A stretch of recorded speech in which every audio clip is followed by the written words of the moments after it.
알지? 네.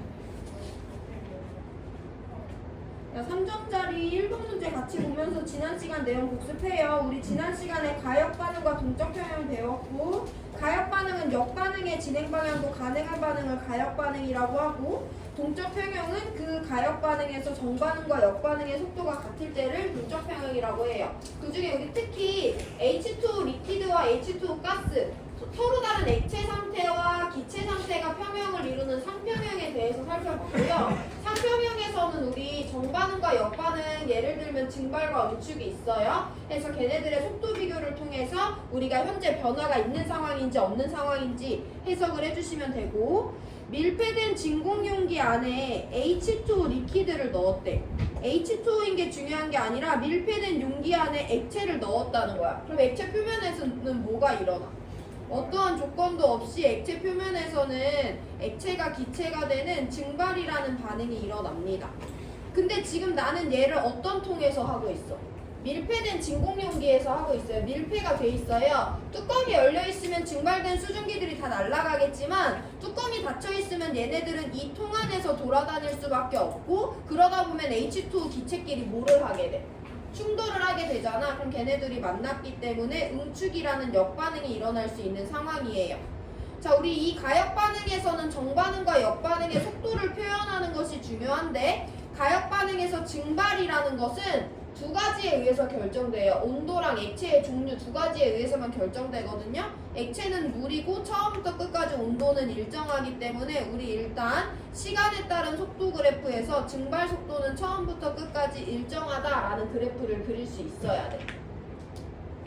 자, 맨 처음에 이제 응축 속도가 나오는데 응축 속도도 설명할 수 있어요. 이렇게 생긴 통 안에다가 H2 리퀴드를 넣어놨는데 맨 처음에 이 통 안에 H2 가스는 없잖아. 0초일 때는. 그래서 당연히 응축 속도는 제로다가, 그럼에도 불구하고 증발은 계속하기 때문에 이 통 안에 수증기 기체 분자가 쌓여요. 그럼 걔네끼리 점점 더 많이 충돌하게 되니까 응축 속도 빨라지다가 어느 순간부터 그 속도가 일정해져.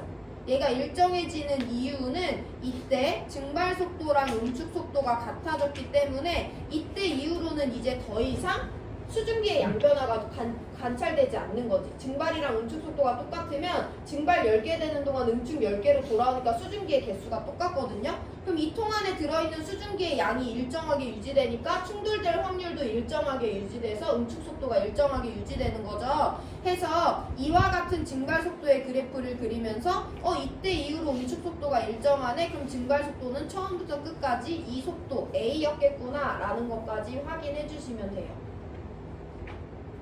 이와 같은 그래프 개형을 우리 지난 시간에 배웠고, 여기서는 응축 속도 A로 일정한 거 나타내 줬으니까 증발 속도는 처음부터 끝까지 A였다라는 거 설명하실 수 있으면 되고, 보기 T1일 때 H2 리퀴드와 H2 가스는 동적 평형을 이루고 있대. 동적 평형이라는 것은 증발 속도와 응축 속도가 같아야 되는데 T1일 때는 증발은 A인데 응축은 A보다 작죠. 그래서 이때는 정반응과 역반응의 속도가 다르니까 동적 평형 아니야. 그럼 이 T1일 때는 증발이랑 응축 중에 누가 더 빨라 지금? 대답하세요. 증발 속도가 더 빠르지. 그럼 알자 변화가 있어 없어? 있어. 알자 변화가 증발인 거죠. 알자 변화가 증발이라는 건 반응물인 리퀴드의 양은 줄어들고 생성물인 가스의 양이 늘어나는 알자 변화가 관찰되는 시간이다 라고 정리하실 수 있어야 되고, T2일 때 H2의 증발 속도가 A라는 거 설명할 수 있어요. 왜냐면 T2 이후로는 응축 속도가 변화가 없어. 그 말은 겉으로 봤을 때 수증기의 양 변화가 없다는 거니까 증발과 응축 속도가 같다는 거죠. 그래서 니은 맞다 라고 동그라미 쳐주시면 되고, 디귿 용기 내 H2O의 가스의 양은 T1이랑 T2를 비교하라고 하는데 T1은 알자 변화가 있는 순간이에요. 이때는 H2 리퀴드의 양이 감소하고 H2O 가스의 양이 증가하거든요. 그럼 T1에서 T2로 가는 동안 하나 이상은 H2O 가스의 양이 늘어났기 때문에 이 양은 T2에서가 T1에서보다 커요. 반대로 리퀴드의 양은 T2에서가 T1에서보다 작겠죠. 그래서 니은 디귿 맞는 4번 골라주시면 됩니다. 시간 3분 드릴 건데, 이 문제의 가장 기본은 온도가 일정할 때 증발 속도와 응축 속도의 그래프 개형을 그릴 수 있어야 되고요. 두 번째, 그들의 속도가 다를 때 어떤 변화가 일어나는지 서술하실 수 있어야 되고요. 그들의 속도가 같을 때가 언제부터인지 서술하실 수 있어야 됩니다. 시간 3분 드릴 건데 질문 있으면 하시고 넘어갈 수 있으면 2번 문제 푸세요. 오늘 2번, 3번까지 풀고 용해평형 들어갑니다.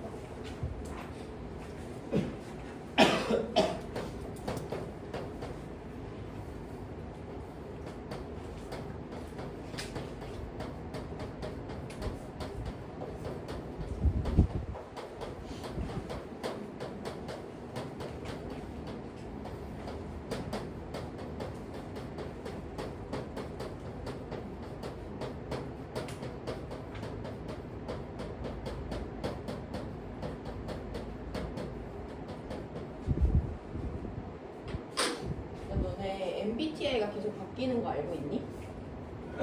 안 바뀌니? MBTI에 관심 없니? 안 바뀌어? 바뀌지? 계속 바뀌던데? 좀 이제 고개 좀 들어봐 얘들아. 오늘 시험범위 마지막 날인데 고개 좀 들고 있지 그래. MBTI 바뀌더라. 나 완전 ST 안 바뀌거든. 항상 ST는 확신이었거든? 근데 이번에 F 나왔다? 나 F 나왔어. 쌤이 F라고요? 너 왜 이러나? 나 ISTP거든? 근데 ESTJ가 나오는 적도 있었어. 근데 항상 ST였거든? 이번에 ESFJ가 나온 거야. 근데 가라 검사 하긴 했어. 그 심리, 돈 내고 하는 거 말고 그냥 인터넷에서 몇 문제 풀고 하는 거 하긴 했는데 F 나왔어. 나 E야? 나 I인 줄 알았는데 E야? 왜 웃어 그러면서? E 같아? 나 I. 근데 1학년 때는 너네 나 다 I 같다고 했는데. 아 근데 그니까 1학년 애들은 또 나 아직도 I로 알고 있을 수도 있어. 쌤 너무 T인데. 나 T지. 근데 F 나왔어. F 63%. T 한 99%. 그러니까 나 ST인데. 웃기더라. 돈 내고 해봐야겠어. 요즘 아침 공기가 완전 추석 명절 같지? 너무 좋지? 너무 좋지? 쉬어야 되는데 빨리. 선생님 빨리 시험 범위 끝내줄게. 끝난 반 2관이나 있어 시험 범위. 쌤, 응? 수요일에 수업 보잖아요. 응. 어떻게 되는 거지? 뭐가 어떻게 돼? 40분씩 수업하는 거예요. 5분 단축. 5분 단축이지? 나 5분 단축으로 전달받았는데? 그럼 거의 6교시 하는 거랑 비슷하게 되는데요. 아, 5교시 하는 거랑 비슷하게 되는 교시지. 그래서 근데 그냥 일찍 끝나서 뭐 하려고? 그만큼 일찍 끝나봤자 40분인데 많이 일찍 끝나봤자? 아닌가? 점심시간도 단축. 점심시간 단축 못하잖아. 하면 안 되죠. 그러면 해봤자 7교시 5분씩이니까 6교시 5분씩이니까 30분 일찍 끝나는 거. 그러면은 3시 20분? 지금 3시 10분쯤 끝나는데 너네 종례가 언제 끝나냐에 따라 달라지겠지만 3시 반. 쌤들은요? 우린 5시 퇴근 아니야? 아쉽네요. 나 그냥 방과후 있어. 방과후를 수요일에도 해요? 월수. 얘들아 우리 2번 볼게. 밀폐된 진공용기 안에 아이오딘 솔리드를 넣었대요. 이번에는 그래서 어떤 변화가 일어나는지 살펴볼 거고, 시간에 따른 용기 내에 I2 기체의 양을 나타내줬대. 그림은 시간이 2t일 때 용기 안의 상태를 나타낸 건데, 여기 안에 보니까 나는 I2 솔리드만 넣어줬는데 I2 기체가 있어. 그 말은 여기 안에서 I2 솔리드가 기체가 되는 정반응이 일어났다는 거지. 근데 물질의 상태 변화는 다 가역 반응이야. 너네 알잖아. 액화됐다가 기화될 수 있고 용융됐다가 음고될 수 있잖아요. 상태 변화는 다 가역 반응이고요. 가역 반응은 반응물만 있으면 정반응만 일어나지만 생성물이 있으면 무조건 역반응이 일어날 수밖에 없어요. 그래서 여기는 고체가 기체가 되는 승화 반응도, 기체가 고체가 되는 승화 반응도 일어나는 정반응과 역반응이 있는 순간이고, 밀폐되어 있기 때문에 기체가 날아가지 않고 얘네들의 속도가 일정한 동적 평형에 언젠가 도달하게 됩니다.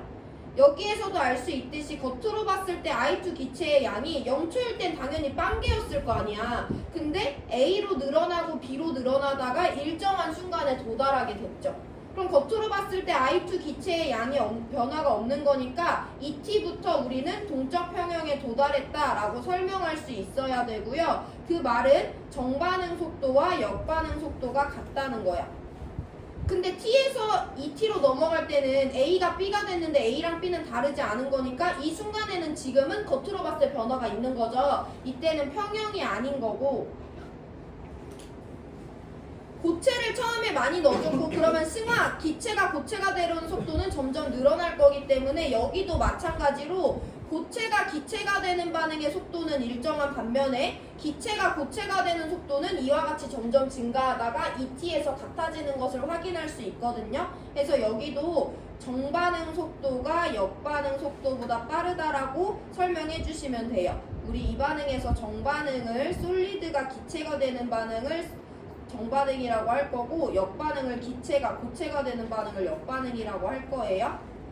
그럼 여기도 어쨌든 정반응과 역반응의 속도가 다르니까 알자 변화가 있는 거고, 알자 변화는 빠른 정반응에 의해서 결정되니까 이 반응이 오른쪽으로 진행되면 I2 솔리드의 양은 줄어들고 I2 기체의 양은 늘어나는 알자 변화가 나타나겠지. 이거 계속 나온다 얘들아. 자, B랑 A 중에는 B가 더 크죠. 여기에서는 지금 I2 기체의 양이 늘어나는 알자 변화가 일어나고 있으니까 A에서 B로 넘어갈 때 기체의 양은 늘어나요. 니은, 승화, 기체 고체가 되는 속도는 T일 때가 2T일 때보다 크다고 하는데 이게 우리가 지금 쓰고 있는 역반응 속도 물어보는 거죠. 역반응은 이 통 안에 들어있는 기체가 얼마나 많은지에 따라 결정되는 값이기 때문에 그 기체의 양은 서서히 많아져요. 그럼 기체의 양은 서서히 빨라지죠. 여기가 T면 여기가 2T니까 돌아오는 속도는 2T일 때가 더 크다라고 받아들여 주시면 되고, 니은은 틀렸어요. 자, 3T는 이미 동적 평형에 도달해서 이 값이 일정하게 나타나는 구간이기 때문에 고체가 기체가 되는 정반응 속도와 기체가 고체가 되는 역반응 속도가 같아요. 이 값이 1이기 때문에 3번 정답 골라주시면 됩니다. 여기 이제 어느 정도 감 잡으셔야 돼요. 계속 똑같은 거 물어본다 얘들아. 시간 3분 드릴 건데요. 3번 문제 풀어보세요. 걔는 상평형은 아니지만은 어쨌든 가역 반응이기 때문에 정반응과 역반응이 일어난다라고 받아들이고 문제 푸시면 됩니다.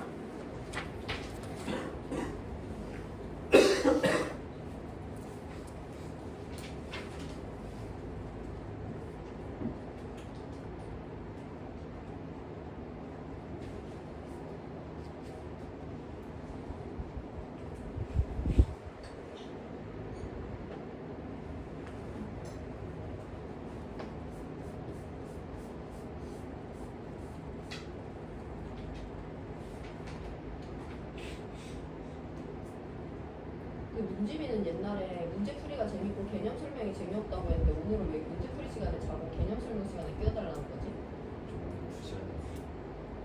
그것은 내가 알 바가 아니지. 난 T기 때문에. 그래가지고 근데 잠이 안 이게 잠을 더 안 자면 더 잠이 안 와요. 그 당연한 거야. 당연한 말을 뭐 이렇게 네? 진지하게. 아니 잠을 더 안 자면 더 안 된다고요. 안 들수록 안. 모든 인생은 관성이야. 예? 자면 계속 잠오고 안 자면 계속 못 자고. 나 T는 맞는 거 같아, 그치? 네, F는 아닌 거 같아. 왜 F가 맞지? 야, 너네 그럼 반티가 무슨 색이니? 핑크색. 예쁘네. 핑크색. 반팔티 반바지? 핑크색. 너네? 네. 너네 축구복이야? 네. 축구복. 위아래 핑크색. 예쁘네. 반팔 반바지.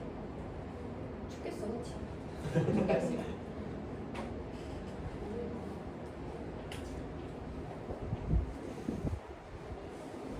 이번 주 너무 힘들어, 그치? 이렇게 힘들지, 이번 주?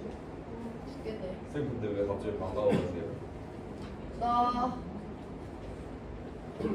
애들이 해달라고 해서. 근데 원래 작년에도 방과후는 했는데 이번 1학기가 내가 교통사고 때문에 병원다는 데서 못한 거고 원래 2학년, 3학년 둘 다 방과후 해. 3학년 나왔어요 지금.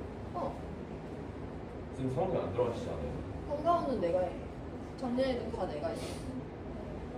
화학 원 들으니까 3학년 애들도 왜 들어요 오늘? 수능 가야 되니까. 근데 1학기 때 내가 못 열어줘가지고 지금 되게 부랴부랴 진도다가 이렇게 문제 풀고 있지. 우리 3번 볼게요. 이산화질소와 관련된 반응의 화학 반응식이래. 여기 지금 문제에서 쌍방향 화살표로 반응을 줬어요. 두 개의 NO2가 N2O4가 되는 반응이 정반응이고 N2O4 한 개가 두 개의 NO2로 나눠지는 반응을 역반응이라고 문제에서 줬으니까 아 얘도 언젠간 동적 평형에 도달하겠구나 라고 받아들이시면 되고 밀폐된 진공용기 안에다가 내가 반응물인 NO2만 넣어줬어.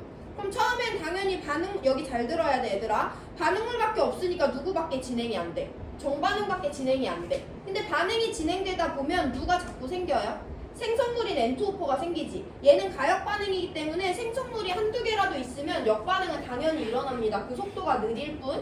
해서 여기서도 마찬가지로 NO2가 N2O4가 되는 정반응과 N2O4가 NO2가 되는 역반응이 둘 다 결국엔 일어나게 되는 거고 시간에 따른 N2O4와 NO2의 양 비를 이번엔 자료에서 줬어요. 그리고 시간은 이와 같이 흘러가는데 T2일 때 NO2와 N2O4가 동적 평형에 도달했대. 그럼 T2일 때는 이제 정반응의 속도와 역반응의 속도가 같아졌다는 거니까 이때 이후로는 겉으로 봤을 때 변화가 있어 없어?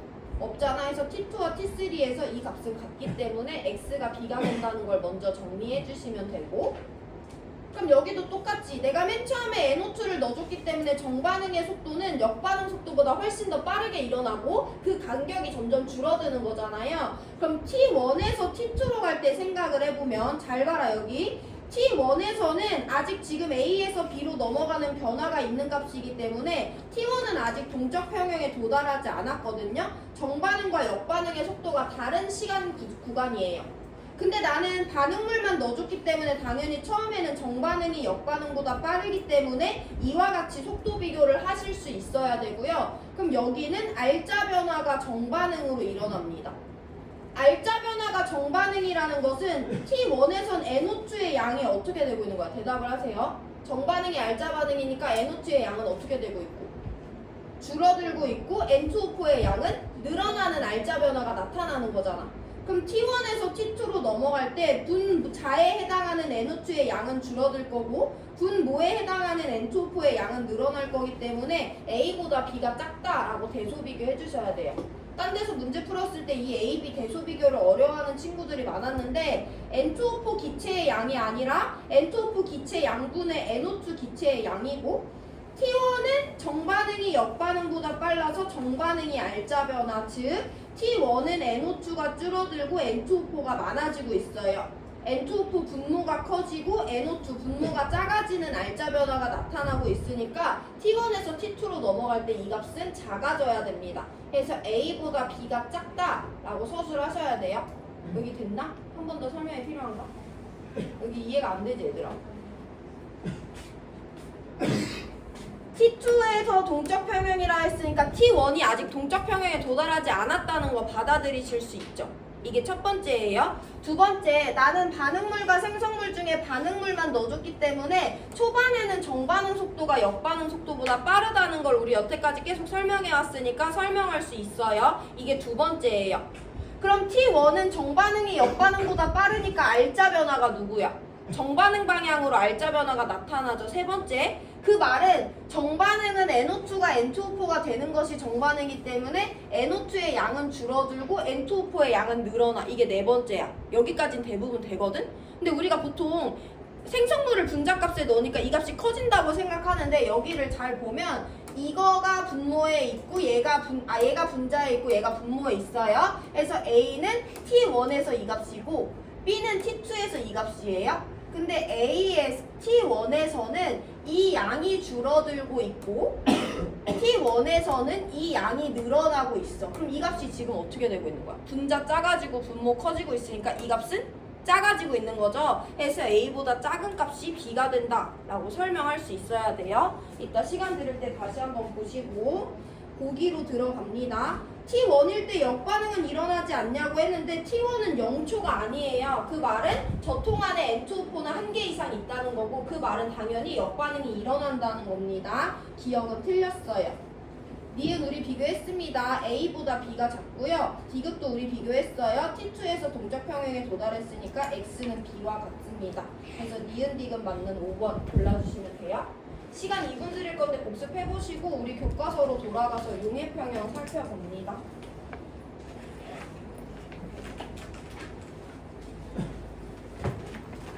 시험 범위 마지막 내용이에요. 이어서 145페이지 펴놓으시면 되고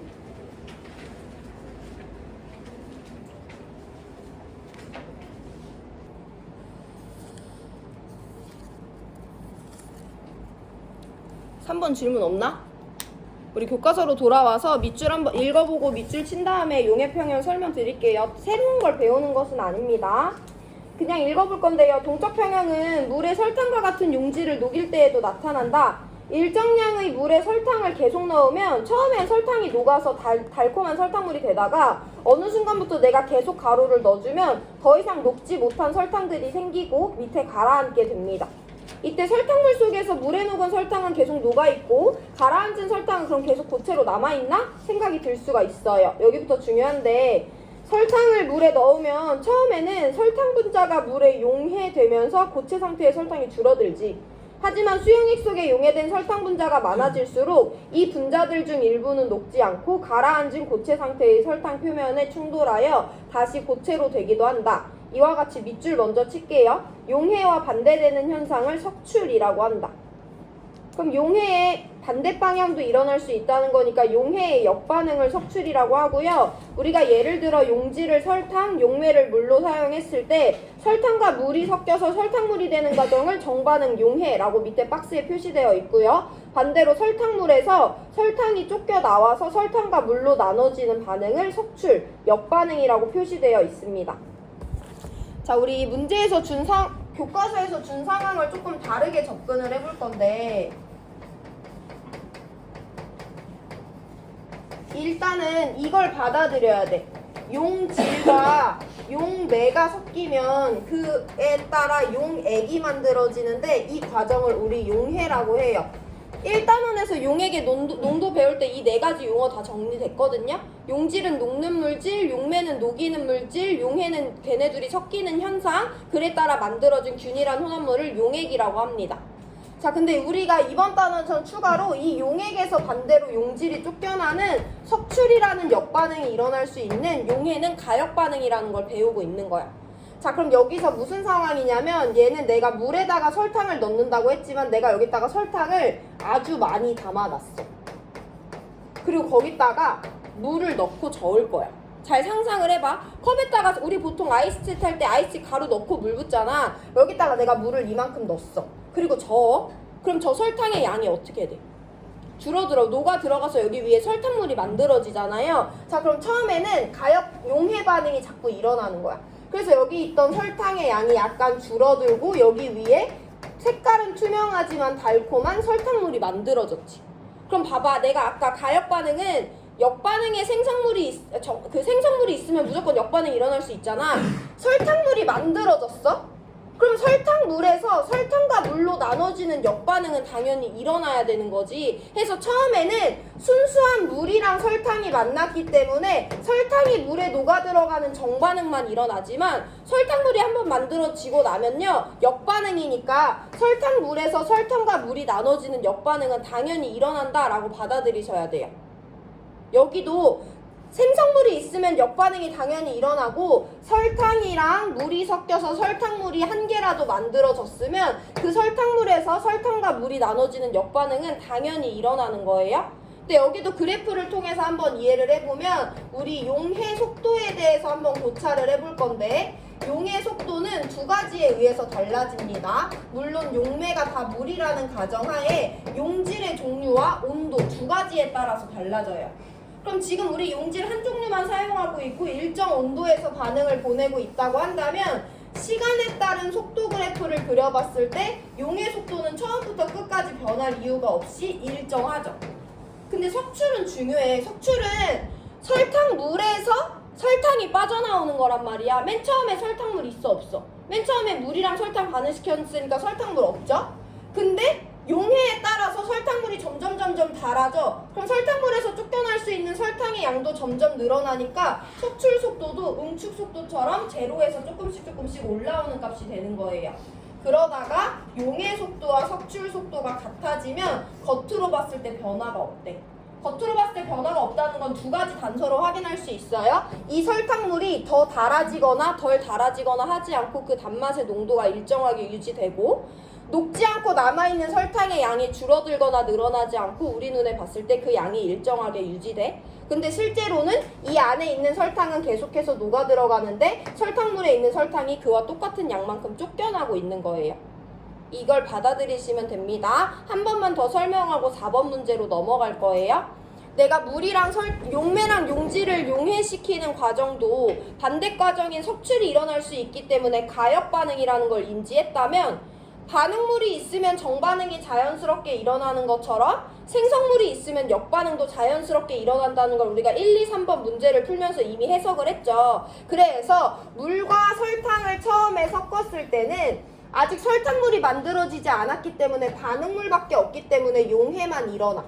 그래서 설탕의 양이 용해만 일어난다는 건 그 처음에는 용해 속도가 석출 속도보다 빠르다는 거니까 알자 변화가 용해인 거죠. 그래서 반응물, 설탕의 양이 줄어들고 물의 양이 줄어들면서 설탕물의 양이 늘어나는 알자 변화가 나타나요. 근데 그러다가 점점 설탕물이 진해져서, 즉 석출 속도가 빨라져서 용해 속도와 석출 속도가 같은 지점에 도달하게 되면 그때도 여전히 용해와 석출은 활발히 일어나고 있긴 하지만 설탕이 물에 녹아 들어가고 물에서 설탕이 쫓겨나는 두 가지 반응이 모두 일어나고 있긴 하지만 그 속도가 똑같기 때문에 겉으로 봤을 때 변화가 없어요. 즉 설탕물의 단맛의 농도도 일정하게 유지가 되고 이 안에 남아있는 설탕의 양도 일정하게 유지가 되는 겁니다. 이거 이해해 주셔야 되고 문제 풀면서 한 번 더 보여드릴 거고, 근데 여기서 한 가지 주의해야 될 게 뭐냐면 내가 충분한 시간이 지났어. 그래서 아직 녹지 못한 설탕의 양이 밑에 남아있고 여기 위에 설탕물이 만들어졌어. 이 통 안에 들어있는 용액은 누구밖에 없냐면 용액은 얘들아 균일한 혼합물이거든. 얘는 용액이 아니에요. 여기 위에 있는 부분 균일하게 설탕과 물이 섞여 있는 부분만 용액인 거지 얘는 그냥 설탕 고체 덩어리다라고 해석을 해주셔야 돼요. 그래서 설탕의 농도를 얘기를 할 때는 이 위에 있는 용액의 농도를 얘기하는 거지 이 밑에까지 포함하는 것은 아니야. 그럼 질문이 있는데 내가 맨 처음에 여기 설탕물이 있는데 지금 용해 속도랑 석출 속도 중에 아직은 용해 속도가 빨라요. 그럼 알자 변화가 있어 없어? 있어. 알자 변화가 용해잖아? 그럼 얘네들이 만나서 얘가 되고 있는 거라며. 그럼 겉으로 봤을 때 이 설탕의 양 변화가 있어 없어? 있지. 이 설탕의 양이 어떻게 돼야 돼? 줄어드는 양 변화가 일어나야 돼? 근데 그러다가 시간이 지나서 용해랑 석출 속도가 같아졌대. 그러면 동적 평형인 거니까 겉으로 봤을 때 변화가 있어 없어? 없잖아. 그럼 여기 남아있는 설탕의 양은 우리 눈으로 봤을 때 변화가 나타난다 안 나타난다? 안 나타난다 라고 여태까지 해석했던 방법대로 해석해 주시면 됩니다. 자, 우리 3점짜리 4번 문제 같이 보면서 내용 정리하고 마무리할게요.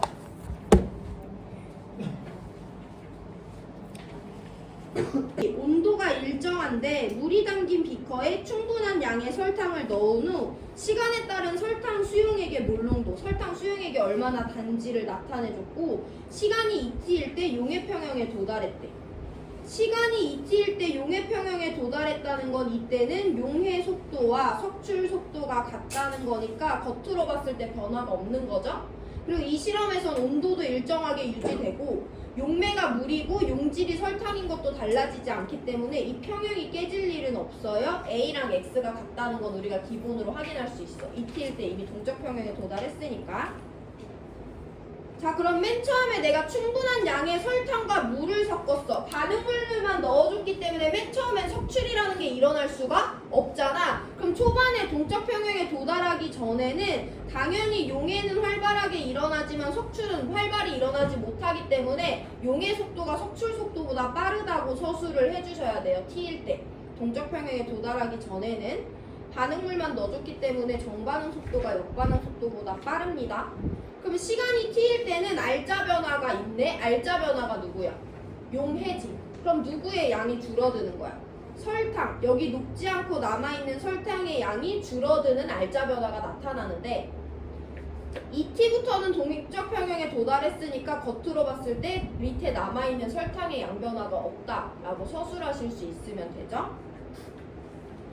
시간이 t일 때 설탕의 석출 속도는 제로냐고 하는데 이때 설탕이 더 녹아 들어가는 알자 변화 용해가 일어나긴 하지만 이게 용해만 일어나서 용해가 관찰되는 건 아니죠. 용해도 석출도 일어나는데 석출보다 용해가 빠르기 때문인 거잖아. 가역 반응은 항상 생성물이 있으면 역반응이 일어날 수 있어요. 시간이 t일 0일 때는 석출이 일어나지 못하겠지만 시간이 흐른 다음부터는 얘네들은 석출이 계속 일어나기 때문에 기억은 틀렸어요. 니은 시간이 2t일 때 평형에 도달했다고 했으니까 정반응, 역반응, 용해와 석출 속도 똑같고요. x 갑자기 1.3이냐고 하는데 2t 이후로는 평형이 유지되기 때문에 x는 그냥 a죠. 그래서 니은만 맞는 정답 2번 골라주시면 됩니다. 그리고 이때 이 설탕물의 몰농도를 나타내줬는데 이 몰농도는 이 위에 있는 균일한 혼합물의 농도인 거지 이 밑에 가라앉아 있는 설탕과는 상관이 없는 거예요. 그거 알고 계시고 설탕의 양변화가 0에서 2t초까지는 계속 줄어드는 양변화가 나타나지만 2t 동적 평형에 도달하고부터는 여기 남아있는 양이 일정하다라는 것을 이해했으면 동적 평형, 용해 평형 이해하신 겁니다. 교과서 밑줄 치고 마무리할게요. 교과서 146페이지. 아까 3번 문제에서 봤던 반응이 나와요.